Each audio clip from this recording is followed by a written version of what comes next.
Blessings, everyone. This is Tuesday. I feel very guided to reach out and make this little video to share with you some experiences I've been going through over this last week or so since the eclipse, since August 21st, 2017. It is now September 3rd of 2017, so we've had about a 10-11 day period, and I don't know about you, but I have been exhausted. I have been so crucially tired and feeling extremely fatigued. And I'm writing in my journal and I'm saying, like, I wonder why this is. And then, of course, I meditate and I recount the eclipse and all the divine energy that the eclipse heralds in releasing us from those ties that bind. And as I mentioned in last week's tarot reading, this past week's tarot reading, you know, whether you did a very conscious sort of a clearing, a releasing ceremony, and asked the universe that you be released from people, places, and things, or not, that the eclipse itself will do its work on us, that those areas of our life that we are ready for the wheel of change to click into place, that we may be free of certain patterns, of certain types of relationships, of certain types of addictions, of certain types of ways and modes of being, speaking, and showing up in the world that do not serve our highest good, that do not serve this higher pattern of light that is welcoming us into being. So, and of course, everyone who's watching this, I'm assuming, and I know it can be dangerous to assume, but I'm assuming that you are a student of light, that you are on a path of self-mastery of some level and of self-realization and self-healing. So with that being said, I know that this past 10 days, I have been feeling as if I'm very severely jet lagged, can hardly even I haven't really been exercising, I haven't been doing a lot of physical things. I have just been wanting to lay in bed and sleep, and then there's even been a handful of nights where I could not sleep all through the night, and I'd have to wake up and go do my jobs, and that pattern just kept happening. But the thing is that I could feel the tar body, I could feel the toxins within me rising up. I could feel this sludgy, dark, heavy energy just purging out. And the tar body is the light body's toxic twin. It is the double of the light body, but that stands in the shadow and that holds all of those vibrations and patterns of self-hate, self-doubt, self-sabotage, limitation, all the pain, emotional, mental, and otherwise that we've allowed to mark our timeline of self in this life and through all lives. And there's so much more on it. I'm going to be writing about it and speaking on it a lot more. But if you can consider that those shadow aspects of self that have been eclipsed out, either by your own conscious releasing or just through the divinity of the universe knowing what's ready to be released from you for your highest good, then it's not like all of a sudden, snip, all those things are gone and you're like, whee, isn't this great? It's like, oh, oh dear. There's this residual release and recalibration and acclimation to the new frequency, to the higher frequencies that just are. Whether you ask to be aligned with them or not, it's on, it's happening, right? We're going through a photon belt of light, which is turning up the heat in the globe. There's neutrinos being released from the sun, which is also heating up the planet. But in these sparks from the sun are information, are light, and the more light there is, the less the dark can dwell. And so that being said, how many people had those little sunglasses, those NASA sunglasses, looking up at the sun and fully being activated by this divine chemistry, this divine alchemy in our solar system that hasn't happened in about 100 years. That's a lot of activation. That's a lot of activation. So, and all of us activate in different ways. And for me, it was taking a big slowdown and releasing and purging. And what I felt like is that like my whole body was like a toothpaste tube, and that just these parts of tar, of just these old familiar dark shadow thoughts and patterns were just being squeezed out, or as they say in Ireland, squeezed out. I lived there for a long time when I was younger, and I love some of their terminology.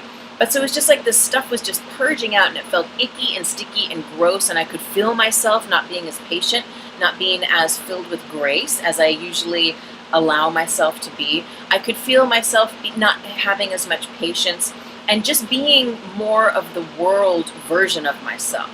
And it's very, rather than the light body version, rather than that which is filled with grace and an almighty knowing of the Most High, and being that and embodying that for myself, first and foremost, and just being that in the world and enjoying the presence and the frequency of bridging heaven on earth in that way.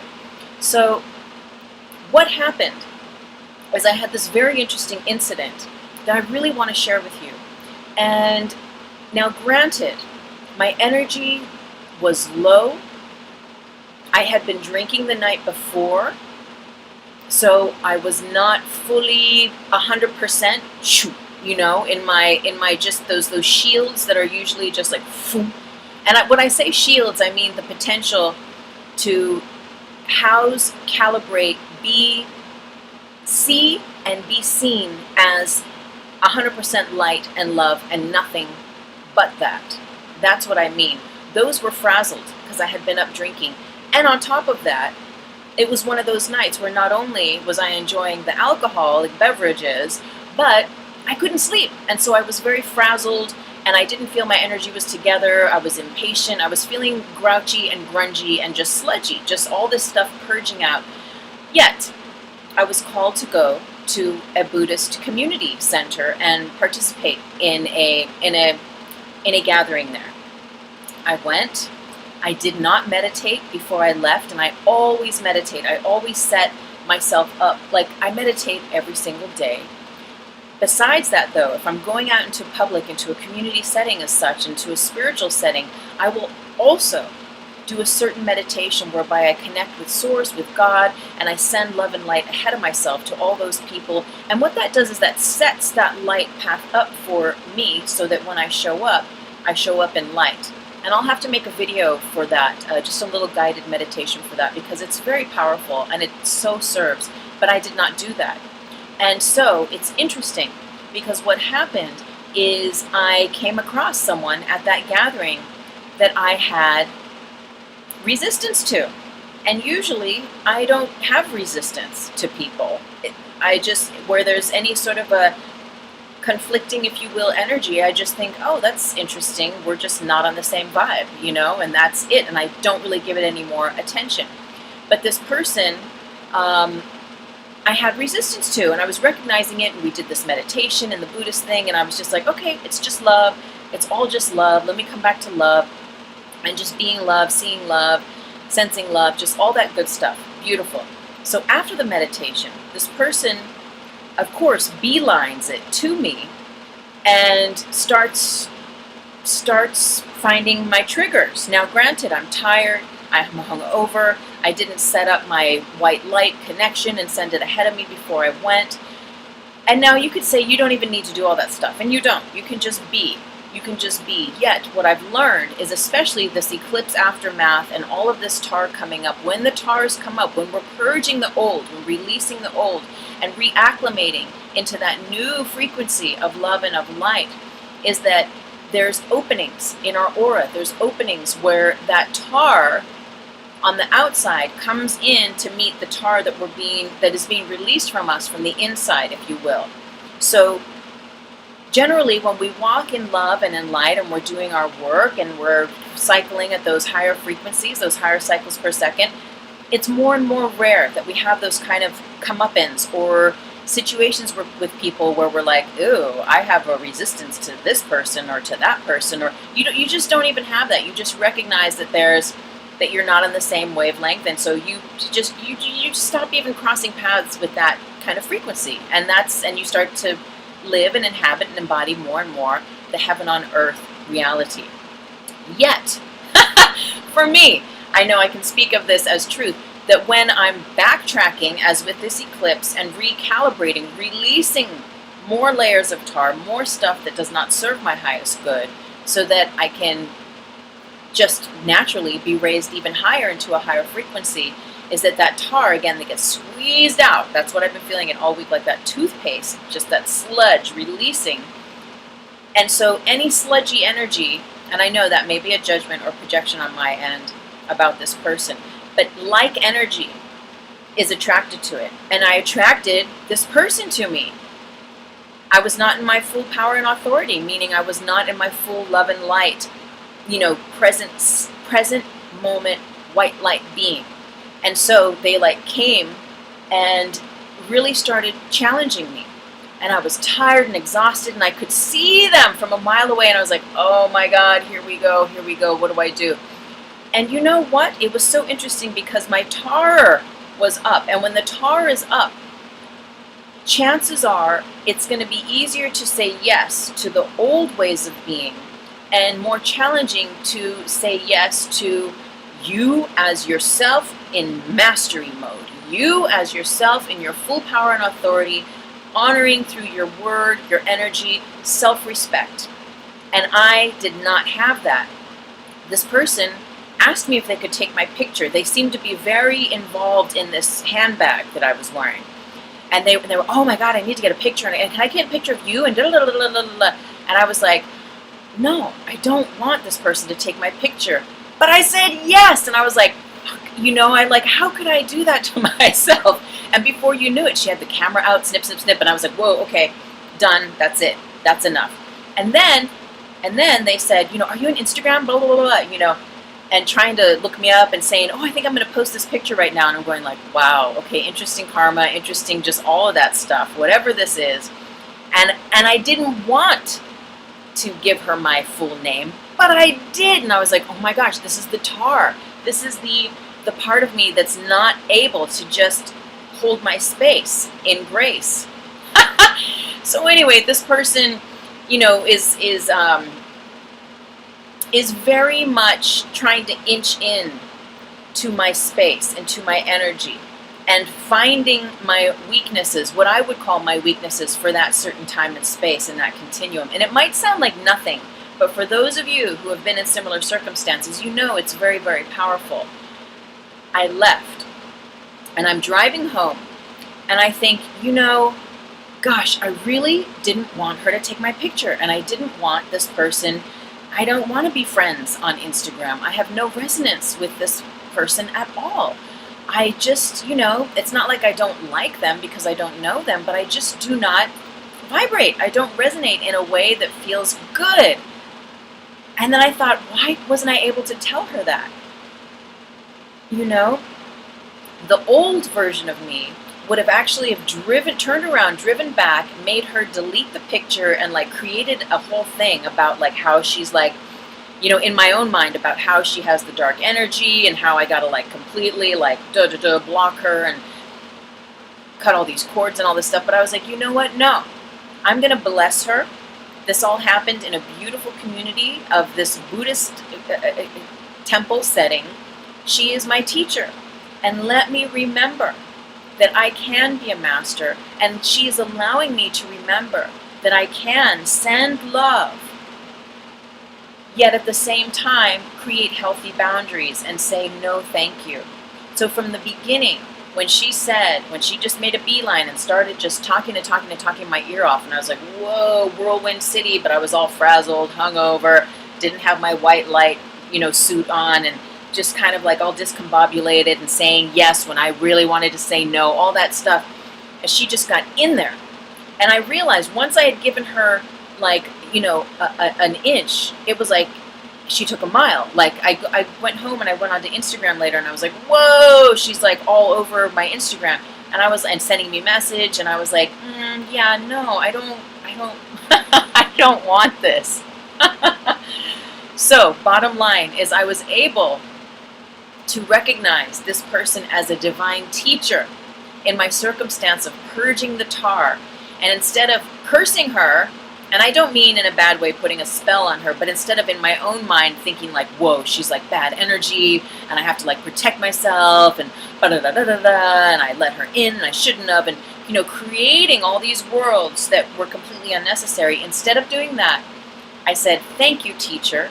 I went in to my meditation, called in, you know, my higher self, her higher self, and I said, thank you so much for this teaching. Thank you for reminding me of the importance of, you know, sending the white light before I go, of being able to hold sacred space for myself by saying, no, thank you. I can say that with grace and still give this person grace, as you can when you're in that kind of a situation. You can still extend grace and give them a graceful exit as well. You don't have to be like, no, because you're crazy, bitch. You know, you don't have to do that. You can, because because then you're just going low. You know, you want to keep neutral. No thing. No judgment. Okay? And I was obviously judging her. And it got me stuck in that realm. And then she did her thing, and my thing wanted to do that thing with her. Anyway, thank you, teacher. Thank you, teacher. I bless you. And I remember now the importance of the teaching that you're sharing with me. I can create healthy boundaries. I can say no thank you, offering self-respect to myself, extending a graceful exit to you, and keeping my healthy boundaries, keeping my spiritual, mental, and emotional health as pristine and clear as I can by practicing self-love. So I pray that this message comes to you in the highest light. I am going to put a link right here of a very powerful meditation, and it's like very, very short, that's all about breathing your power back. And what is your power? Your power is your essence energy. And so like in a situation like that I had with this person, there was a displacement where I gave of myself, where I really didn't want to give of myself to them. And so in this meditation, we call in our higher self, we call in the other person's higher self, and in 3 breaths, we breathe back in our essence power, and we exhale and we give them back their essence, that which we've taken on from them in that exchange, in that distribution, that exchange. Because I really don't want to walk and rent out a space in my mind to this person and to be thinking about this person all the time and to be feeding this memory of like, of just disgruntled imperfection of BS, you know, like I don't need to do that, and neither do you. So you can thank your teachers, be mindfully aware of what the lessons are that they bring, raise the vibration, raise the frequency in that way, and also as you're guided, do that 3 breath, take your power back meditation. There's no force of will, it's always for the highest good, and all you're doing is consciously breathing back your essence, your love, your light, your power from this person for the highest good, and giving them back their essence, their love, their light, their power, and leaving the space even cleaner, beautiful, and more bright and sparkly than when you arrived. I pray this serves you during this eclipse acclimation. We are raising our vibration. We're not you don't even have to do anything. It's just happening. It's happening for us. It is such a beautiful, powerful blessing. And I'm so happy and excited to be here with you. There's going to be more on this eclipse information coming up in my tarot video this week. I will put a link right here. Thank you so much for listening, for watching, subscribing, and stay tuned. I'm going to be offering my free book giveaways. You're going to subscribe to my website. I'm going to give you all the information on that very soon. Blessings and namaste, everyone.